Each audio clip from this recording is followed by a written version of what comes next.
जय श्री कृष्ण दोस्तों, हर हर महादेव। मैं पूनम पांडे आप सभी लोगों का शक्ति कुंज चैनल पे बहुत बहुत स्वागत करती हूँ। आज इस वीडियो में हम शनि प्रदोष व्रत की कथा का श्रवण करेंगे, जिसको सुनने से जीवन के हर संकट दूर होते हैं और हमारे मन की मनोकामना पूर्ण होती है। गौरी शंकर की कृपा प्राप्त करने के लिए चलिए कथा का श्रवण करते हैं। यह कथा स्कंद पुराण में वर्णित है। एक बार राजा इंद्रदेव और वृत्तासुर राक्षस ने अपनी अपनी सेना के साथ एक दूसरे से युद्ध किया। देवताओं ने दैत्यों को हरा दिया और उन्हें लड़ाई में पूरी तरह से नष्ट कर दिया। वृत्तासुर राक्षस यह सब देखकर बहुत ही क्रोधित हुआ और वह स्वयं लड़ने के लिए आ गया और अपनी शैतानी ताकतों के साथ उसने एक विशाल रूप धारण कर लिया, जिसकी कोई कल्पना भी नहीं कर सकता था। और वह देवताओं को धमकाने लगा। देवताओं को अपने सर्वनाश की आशंका हुई और वह मारे जाने के डर से भयभीत होकर गुरुदेव बृहस्पति के शरण में चले गए। गुरुदेव बृहस्पति जी ने देवताओं को धैर्य बधाया और वृत्तासुर राक्षस की मूल कहानी बताना शुरू किया कि वह कौन है या फिर वह क्या है। गुरुदेव बृहस्पति के अनुसार वृत्तासुर राक्षस एक महान व्यक्ति था। वह एक तपस्वी था। वह अपने काम के प्रति बेहद निष्ठावान था। वृत्तासुर राक्षस ने गंधमादन पर्वत पर तपस्या की और अपने तपस्या से भगवान शिव शंकर को प्रसन्न किया। वृत्तासुर राक्षस एक चित्ररथ नाम का एक राजा था। भगवान शिव ने उसकी भक्ति से प्रसन्न होकर अपनी इच्छानुसार चलने वाला एक सिद्ध विमान दिया था।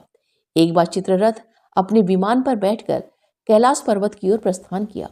कैलाश पर्वत पर पहुंचने पर उसने देखा कि भगवान शिव सभा में सभी गणों के साथ बैठे हुए हैं और एक ही आसन पर शिव पार्वती अर्धनारीश्वर स्वरूप में एक दूसरे को आलिंगन करके बैठे हैं। शिव पार्वती को उसी आसन पर एक साथ बैठा देखकर चित्ररथ ने इस बात का मजाक उड़ाया।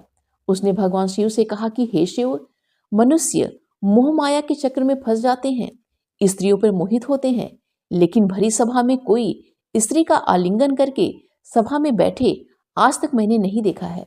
इस बात को सुनकर भगवान भोलेनाथ ने हंसकर कहा कि मेरे बारे में दुनिया के लोगों के विचार अलग अलग और काफी विविध हैं। उन्होंने दुनिया को बचाने के लिए कालकूट जहर भी पी लिया था। मेरी बात दुनिया से निराली है। तुम सब जानते हुए भी मेरा मजाक उड़ा रहे हो।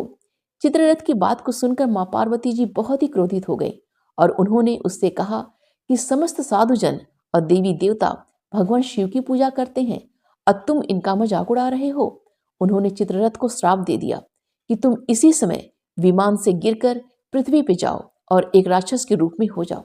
इस श्राप के कारण चित्ररथ एक राक्षस के रूप में धरती पर वापस आ गया।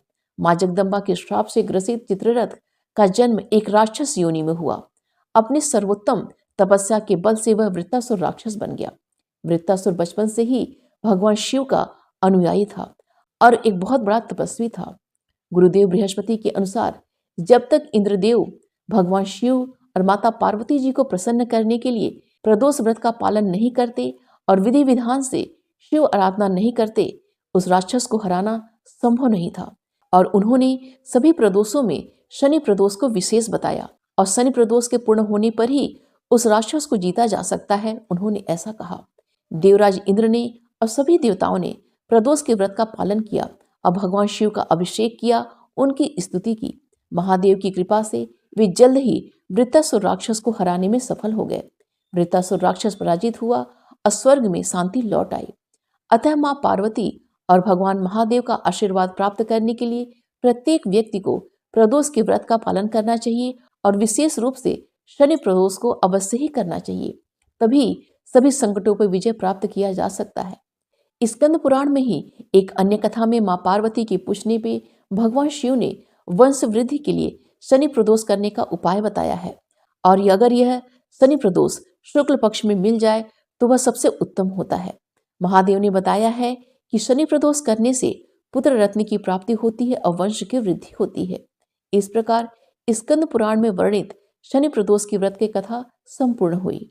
जय जय गौरी शंकर।